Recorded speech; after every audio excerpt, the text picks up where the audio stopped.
നമ്മൾ ഇൻ്റർസെപ്റ്ററിൻ്റെ ഒരു short review ആണ് എടുക്കുന്നത് കേട്ടോ, റൈഡിങ് റിവ്യൂ. അപ്പോൾ ഇത് എത്രത്തോളം ടോപ്പ് ഗിയറിൽ എത്രത്തോളം സ്പീഡിൽ പോകാൻ നോക്കും. ടോപ്പ് ഗിയറിലല്ല, ടോപ്പ് ഗിയർ ലോ സ്പീഡിൽ എത്രത്തോളം പോകാൻ പറ്റുന്നതാണ് നോക്കുന്നത്.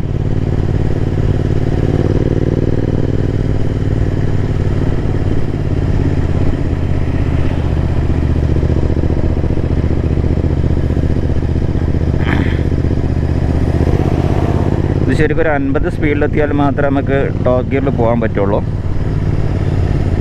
അത് വല്ലാതെ വണ്ടി എൻജിൻ ഇടിച്ച് കളിക്കും. പിന്നെ അതുമാതിരി തന്നെ ഇതിൻ്റെ സസ്പെൻഷൻ നമ്മൾ സൂപ്പർ മെറ്റ്യൂറിൻ്റെ മാതിരി ട്യൂൺഡ് ഒന്നുമല്ല. അതായത് കോർണറിങ്ങിൽ 45 കോർണറിങ് നല്ലോണം ശ്രദ്ധിക്കണം, വണ്ടി സ്കിഡാവാനുള്ള സാധ്യത കൂടുതലാണ്.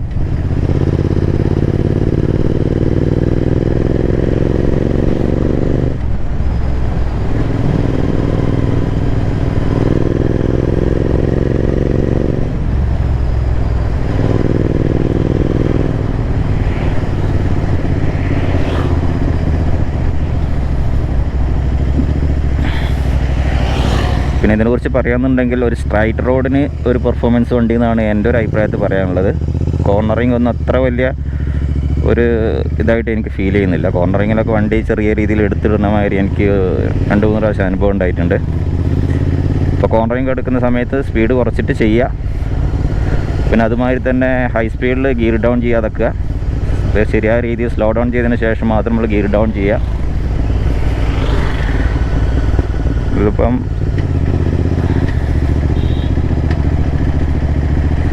ഇപ്പോൾ സ്ട്രൈറ്റ് റോഡിന് അടിപൊളി വണ്ടിയാണ്. കഫേ റേസർ എന്ന ഒരു കാറ്റഗറിയിൽ നിന്ന് ഇൻ്റർസെപ്റ്റർ എന്ന ഇതിലേക്ക് പോകുമ്പോൾ കഫേ റേസർ എന്നുള്ള ഇതിനേക്കാളും കുറച്ചും കൂടെ ഒന്ന് ഹാൻഡ്ലിങ് മികവുള്ളൊരു വണ്ടിയാണ്.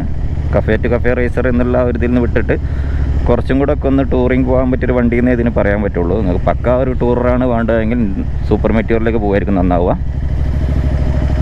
അപ്പോൾ കോർണറിങ്ങിൻ്റെ കാര്യത്തിൽ നല്ല ശ്രദ്ധിക്കണം കേട്ടോ. അത് കോർണറിങ്ങിൻ്റെ കാര്യത്തിലൊക്കെ പറഞ്ഞാൽ കുറച്ച് ഒരു സ്റ്റിഫായിട്ടുള്ള സസ്പെൻഷൻ മാത്രമേ നമുക്ക് കോർണറിങ്ങിന് ഉപയോഗിക്കാൻ പറ്റുള്ളൂ. ഇത് കുറച്ച് സ്മൂത്താണ്, റൈഡ് ക്വാളിറ്റി ഉണ്ടാവും, പക്ഷേ കോർണറിങ് ചെറിയൊരു ഡേഞ്ചറാണ്.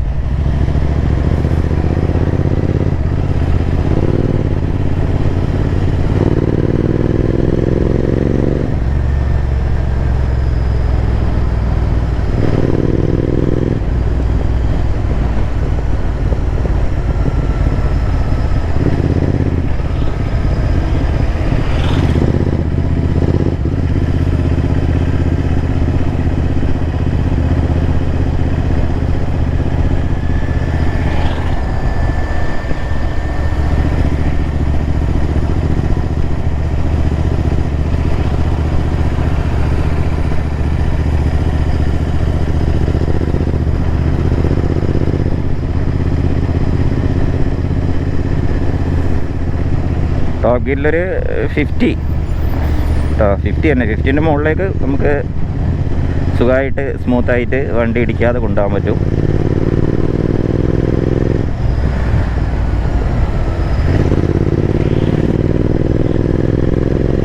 ബ്രേക്കിംഗ് എന്ന് പറഞ്ഞാൽ ഞാനൊരു മാനുവൽ ABS കൊടുത്താണ് വണ്ടി സാധാരണ വണ്ടി ഓടിക്കുക. ABS ഇല്ലാത്ത വണ്ടി ഓടിച്ച് ശീലമായതുകൊണ്ട് അത് ശ്രദ്ധിക്കുക.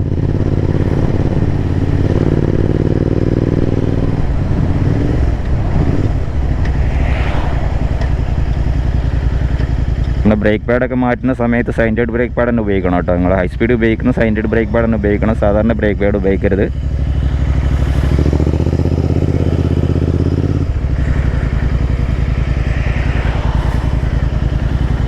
ഞാൻ അതൊരു 0 to 100 എടുക്കാൻ കഴിയാൻ നോക്കുക കേട്ടോ.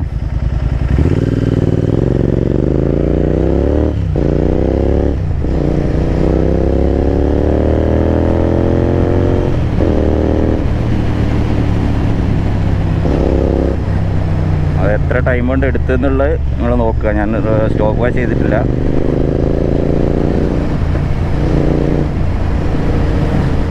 കാരണം കോർണറിങ് എനിക്ക് ഈ വണ്ടി വലിയൊരു കോൺഫിഡൻ്റ് ഇല്ല. ബാക്കിയുള്ള കാര്യങ്ങളൊക്കെ ഓക്കെയാണ്. സ്ട്രൈറ്റ് റോഡിലൂടെ പോകാനാണ് ആഗ്രഹിക്കണമെങ്കിൽ ഓക്കെ. ലോങ് റൈഡാണെങ്കിൽ ഗോ ടു സൂപ്പർ മെറ്റിയോർ. അതാണ് എനിക്കിതിൽ പറയാനുള്ള റിവ്യൂ. Thanks for watching.